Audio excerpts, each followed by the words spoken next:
Good morning. This is Dwayne, and today I'd like to talk about the subject of chord voicing. Chord voicing on the piano.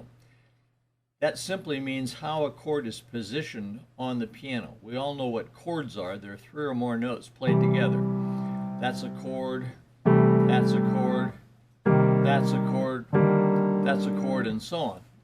Three or more notes played together. If you just have two notes, you really don't have a chord. You may have an implication of a chord, but that's called an interval. The distance between two notes is an interval.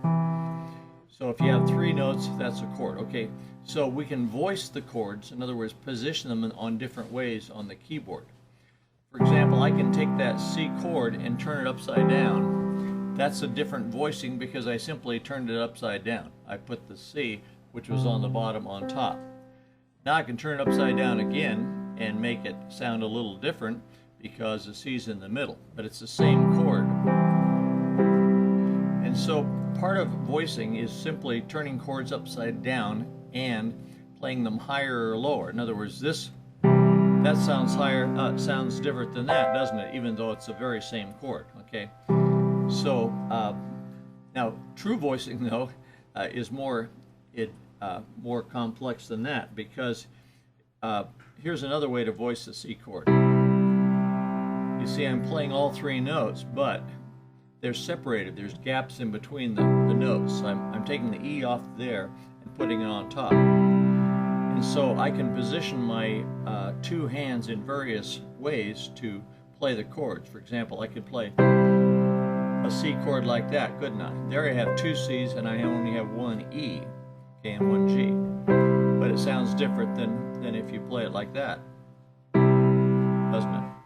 So every position of the chord sounds a little different. If I play the chord like that, that's still different, okay? If I play it like that, that's still different, okay?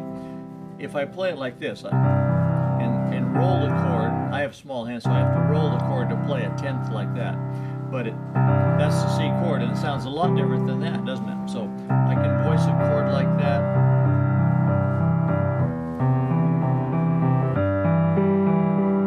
Turn the chord upside down. I can roll the chord over like that. Now, I was just talking about three note chords, but if I put four notes or more notes, then I can get into more contemporary voicing. For example, often I use this chord for the C chord. I hit a low C and push my pedal down, and then I come up and play E, A, and D. I have the sixth and the ninth, okay? Sounds kind of empty there, but if I put the right hand with it,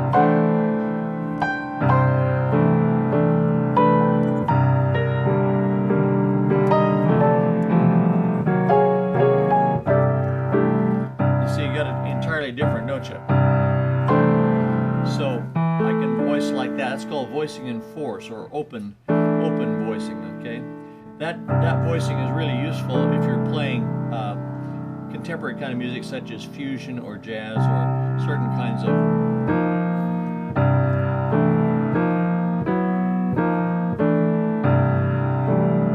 or I can include the fifth too. It makes it even sound fuller. Notice what I'm doing with my right hand. I'm playing a C octave. That's the melody of the song, but I'm also playing the G and I'm sliding off G flat. And that gives a little impetus to it. And sometimes I let my thumb hit two notes at the same time, so.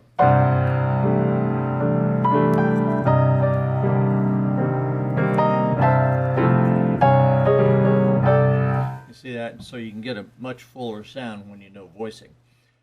So that's all I have to say about voicing. You can just position your chords in various ways on the keyboard to get a variety of sounds, and I encourage you to experiment.